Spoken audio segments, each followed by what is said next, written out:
Hello dear students, welcome to our YouTube channel MA Khan Classes.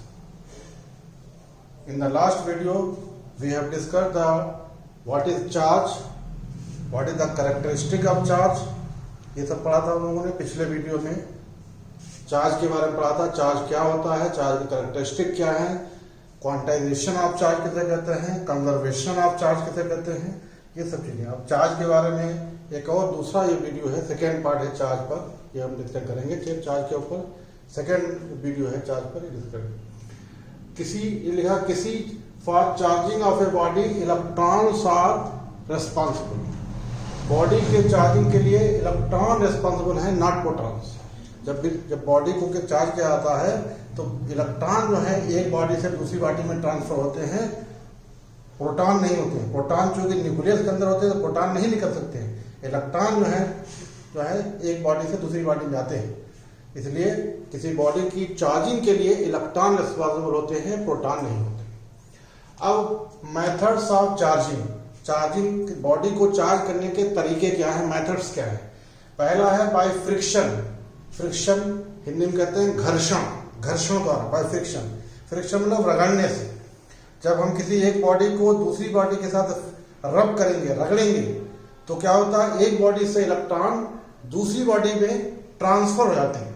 एक body से electron दूसरी body में transfer हो जाते हैं, जिसकी वजह से क्या होता है, दोनों बॉडी पर चार्ज आता है। जिस बॉडी से इलेक्ट्रॉन निकल जाते हैं उस पर पॉजिटिव चार्ज, और जिस बॉडी पर इलेक्ट्रॉन पहुंच जाते हैं उस पर निगेटिव चार्ज होता है। जैसे कुछ एग्जांपल हैं, एक दो बॉडी को रगड़ने पर किस पर पॉजिटिव चार्ज आता है, किस पर निगेटिव चार्ज होता है, ये ध्यान से देखेंगे। जगह ग्लास रॉड है, ग्लास रॉड को जब सिल्क क्लॉथ रेशम के कपड़े के साथ रगड़ेंगे तो ये देखा गया कि ग्लास रॉड जो है पॉजिटिव हो जाती है और सिल्क क्लॉथ जो है रेशम का कपड़ा निगेटिव हो जाता है। यानी इसका मतलब क्या है, इसका मतलब ये है कि ग्लास रॉड से इलेक्ट्रॉन सिल्क पर चले गए तो इससे इलेक्ट्रॉन निकल गए तो इस पर पॉजिटिव चार्ज, इस पर इलेक्ट्रॉन आ गए तो निगेटिव चार्ज। ऐसे वूलन क्लॉथ, ऊनी कपड़ा है, कोई ऊनी कपड़ा को अगर रबर के साथ, अंबर के साथ या प्लास्टिक ऑब्जेक्ट के साथ रगड़ें तो ये देखा गया है कि वूलन क्लॉथ पर पॉजिटिव चार्ज, रबर या अंबर या प्लास्टिक ऑब्जेक्ट पर नेगेटिव चार्ज होता है। इसका मतलब क्या है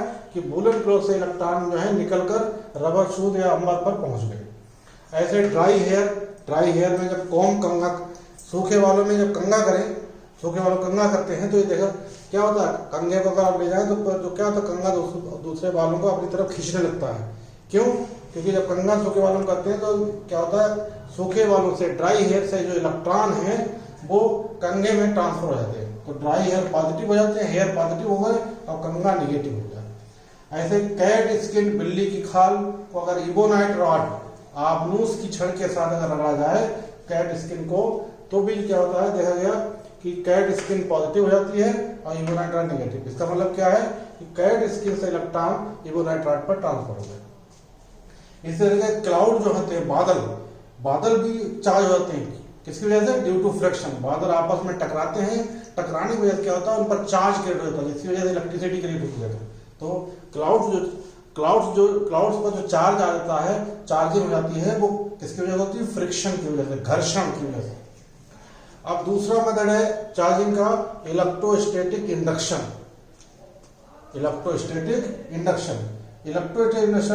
ये एक फिनोमेना है। इसमें क्या होता है, जब एक बॉडी को दूसरी बॉडी के करीब लाते हैं, जैसे ये बॉडी है, मान लीजिए पॉजिटिवली चार्ज है, इसको अब इस पर कोई चार्ज नहीं, जैसे इसके करीब लाएंगे तो क्या होगा, इस बॉडी के जो सामने पॉजिटिव चार्ज है तो इसके सामने, दूसरी बॉडी के सामने वाले सरफेस पर निगेटिव चार्ज आएगा और उसके अपोजिट सरफेस पर पॉजिटिव चार्ज आएगा। यानी खुद ये अनचार्ज बॉडी है, लेकिन जैसे हम चार्ज बॉडी करीब मिलाए तो इस पर क्या होता है, अपने आप खुद चार्ज इंड्यूस हो जाता है। इसी कहते हैं इंडक्शन। और इंडक्शन में क्या होता है, रीडिस्ट्रीब्यूशन ऑफ चार्ज होता है। चार्ज का रीडिस्ट्रीब्यूट, कोई नया चार्ज नहीं होता, चार्ज इधर से उधर क्या होता है, डिस्ट्रीब्यूट होता है। रीडिस्ट्रीब्यूशन ऑफ चार्ज जो है हो जाता है, रीडिस्ट्रीब्यूशन ऑफ चार्ज होता है। तो टोटल मिलाकर बाय इंडक्शन से किसी बॉडी को चार्ज करने में, ये इंडक्शन से बॉडी को चार्ज करने में 4 तरीके हैं, मतलब 4 स्टेप हैं, 4 स्टेप होते हैं। पहले स्टेप में देखिए क्या है, एक चार्जिंग बॉडी को हम अनचार्ज बॉडी के पास लाकर रखा, जैसे हम रखेंगे तो क्या होगा, इस तरह इसकी देखिए चार्जिंग बॉडी के सामने सरफेस में पॉजिटिव चार्ज है, तो ये क्या करेगी, जो अनचार्ज बॉडी है उसके एटम से इलेक्ट्रॉनों को अपनी तरफ खींच लेगी, तो इसके सामने वाले सरफेस पर इसका अपोजिट निगेटिव चार्ज आएगा और इसकी अपोजिट पीछे वाले सरफेस पर पॉजिटिव चार्ज आएगा। अभी टोटल मिलाकर कोई चार्ज नहीं हो जाता, अनचार्ज बॉडी है, लेकिन सामने सरफेस पर निगेटिव, अपोजिट पर पॉजिटिव आ गया। अब दूसरा क्या किया, दूसरा तरीका है, दूसरे स्टेप में क्या किया, ये जो अनचार्ज बॉडी थी जिस पर सामने वाले सरफेस पर निगेटिव, अपोजिट पर जो है पॉजिटिव आ गया, अब इसके अपोजिट वाले सरफेस है उसको क्या कर दिया, अर्थ कर दिया, जमीन से जोड़ दिया। जैसे जमीन से जोड़ेंगे तो इस पर जो हम पॉजिटिव कहता है, जमीन से इलेक्ट्रॉन जाएंगे, उस पॉजिटिव चार्ज को क्या कर देंगे, न्यूट्रलाइज कर देंगे। इलेक्ट्रॉन जाएंगे जमीन से, पॉजिटिव चार्ज को न्यूट्रलाइज कर देंगे, तो अब क्या आ जाएगा, निगेटिव चार्ज मिलेगा, यानी जो अनचार्ज बॉडी थी उस पर निगेटिव चार्ज आ गया। अब उसके बाद तीसरा स्टेप है कि जो हमने अर्थ किया था, जमीन से जोड़ा था और उसको हटा दिया, जमीन से जोड़ा था उसको हटा दिया, अनअर्थ कर दिया, तो अब इस पर सामने वाले सरफेस पर सिर्फ निगेटिव चार्ज बचा। अब चौथे स्टेप में क्या करते हैं, जो चार्जिंग बॉडी है उसको भी हटाते हैं, चार्जिंग बॉडी को हटा देंगे तो पूरी बॉडी पर क्या हो जाएगा, नेगेटिव चार्ज आएगा, यानी पूरी बॉडी जो अनचार्ज बॉडी थी अब क्या हो गई, चार्ज हो गई, चार्ज बॉडी हो गई। तो यही फिनोमेना कहलाती है इंडक्शन, इसे कहते हैं इंडक्शन। तो इंडक्शन में जो इंड्यूसिंग बॉडी है या चार्जिंग बॉडी है, ये तो ना तो इलेक्ट्रॉन गेन करती है ना इलेक्ट्रॉन लूज करती है, इलेक्ट्रॉन ना गेन करती है ना गेन। दूसरे जो इंड्यूस चार्ज होता है, जो चार्ज जो इंड्यूस होता है अनचार्ज बॉडी, पहले कोई चार्ज नहीं था, इस पर चार्ज इंड्यूस हो गया, ये जो इंड्यूस चार्ज है वो चार्जिंग बॉडी में क्या होता है, हमेशा अपोजिट होता है। चार्जिंग बॉडी जो पॉजिटिव है तो चार्ज जो इंड्यूस होगा वो निगेटिव हो जाएगा। तीसरी बात है कि इंड्यूस जो चार्ज होगा वो चार्जिंग बॉडी के चार्ज से या तो कम होगा या इक्वल होगा, ज्यादा कभी नहीं होता। जितना चार्ज यहाँ इंड्यूस होता है वो चार्जिंग बॉडी से या तो कम होगा या इक्वल होगा चार्जिंग बॉडी। और चौथी बात है कि जो इंडक्शन है वो इंडक्शन केवल बॉडी में होता है, बॉडी चाहे कंडक्टिंग हो या नॉन कंडक्टिंग हो, इंडक्शन सिर्फ बॉडी में होता है, पार्टिकल में नहीं होता, पार्टिकल में इंडक्शन नहीं होता, पार्टिकल में इंडक्शन नहीं होता। तो ये 4 स्टेप होते हैं किसी बॉडी को इंड्यूस करने के, 4 तरीके। एक और तरीका है बाय कंडक्शन, वो आपने बताया। एक तरीका और है बाय कंडक्शन। बाय कंडक्शन जो है कैसे, तीसरा तरीका है कंडक्शन। क्या होता है, 2 कंडक्टिंग बॉडी है, एक चार्ज है एक अनचार्ज है। एक मान लीजिए कंडक्टिंग बॉडी है, इस पर चार्ज है, इस पर ये भी कंडक्टिंग लेकिन चार्ज नहीं है, इनको एक दूसरे कांटेक्ट में लाते हैं तो क्या होता है, कंडक्टिंग बॉडी से यानी चार्ज बॉडी से इलेक्ट्रॉन कंडक्टिंग अनचार्ज बॉडी पर पहुंच जाते हैं, जिससे वजह से क्या होता है, दोनों बॉडी क्या हो जाती है, चार्ज होती है, दोनों बॉडी जो है चार्ज होती है। लेकिन यहाँ पर बॉडी का कंडक्टिंग होना जरूरी है, लेकिन इंडक्शन में कंडक्टिंग अगर कंडक्टिंग हो या नॉन कंडक्टिंग हो, दोनों पर चार्ज इंड्यूस हो जाता है, इंड्यूस हो जाता है। इसके बाद है देखिए यहाँ पे नोट लिखा हुआ है,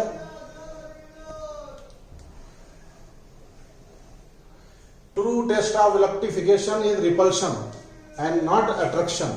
ट्रू टेस्ट यानी हमें ये पता करना, ट्रू टेस्ट ऑफ इलेक्ट्रिफिकेशन मतलब हमें ये पता करना कि कोई बॉडी चार्ज है या नहीं है, चार्ज है या नहीं है, वो ये हमें अगर पता करना है तो क्या कैसे पता करेंगे, रिपल्शन से पता हो सकता है, अट्रैक्शन से नहीं हो सकता। अट्रैक्शन तो क्या होता है, जैसे ये चार्ज बॉडी है और अनचार्ज बॉडी ले आओ तो ऑटोमेटिक क्या होगा, ये अगर इस पर निगेटिव तो यहाँ पॉजिटिव आ जाएगा, तो अट्रैक्शन तो वैसे भी चार्ज और अनचार्ज के बीच लगेगा अट्रैक्शन।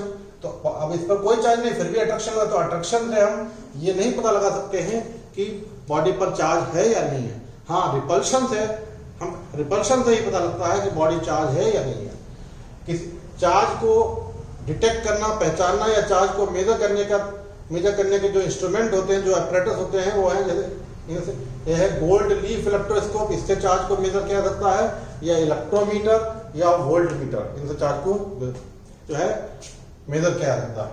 इसके बाद होती है क्वार्क्स होते हैं,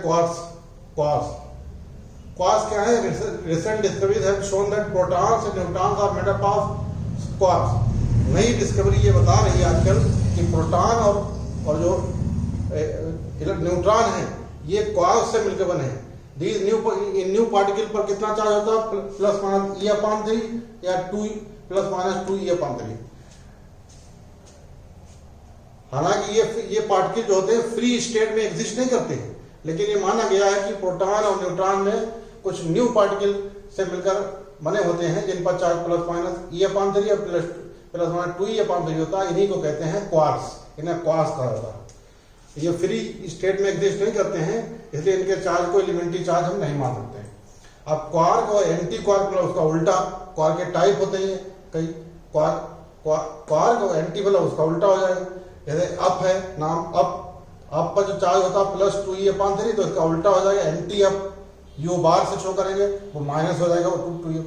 ऐसे डाउन है डी -e/3, तो एंटी डाउन मतलब इस पर आ जाएगा डी बार, ये डी बार आ जाएगा, डी बार +e/3।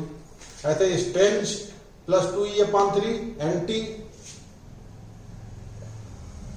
ये 4 में होगा, 4 यहाँ 4 में होगा,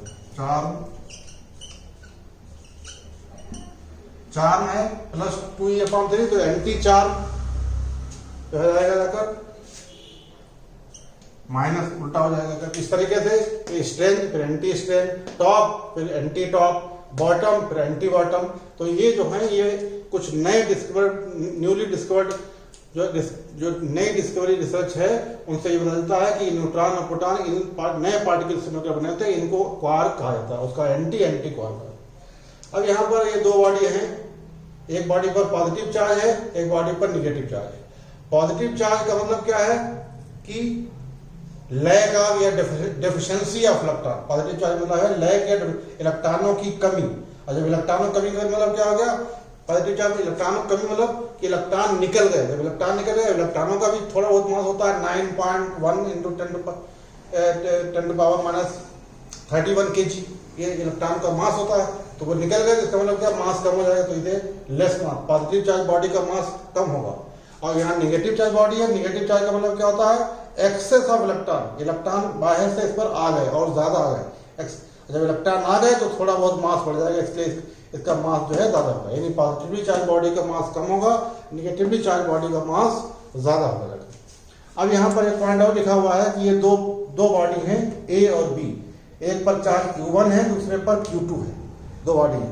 अब इनको एक मोमेंट के लिए, एक क्षण भर के लिए, मोमेंट के लिए क्या है, इनको टच कर दिया गया, टच करने के बाद फिर वहीं लाकर रख दिया गया, टच कर दिया, फिर टच करने के बाद फिर टच करने के बाद अब दोनों बॉडी पर चार्ज कितना हो जाएगा, मान लीजिए इस पर Q1 डैश हो गया, इस पर Q2, तो टच करने के बाद दोनों बॉडी पर चार्ज कितना हो जाएगा, Q1 dash equal to Q2 dash equal to Q1 + Q2/2, इतना। यानी दोनों पर जो पहला चार्ज था उसका एवरेज आ जाएगा, उतना एवरेज चार्ज हो जाएगा दोनों बॉडी पर टच करने के बाद, ये हो जाएगा। तो this is all about the charge. ये चार्ज वाला टॉपिक पूरा कंप्लीट हो गया है। अगर आपको वीडियो अच्छा लगा है तो इसको सब्सक्राइब कीजिए, शेयर कीजिए, लाइक कीजिए। अगर कोई क्वेश्चन पूछना है, आपको कोई सुझाव देना है तो आप कमेंट बॉक्स में दे सकते हैं। Thank you.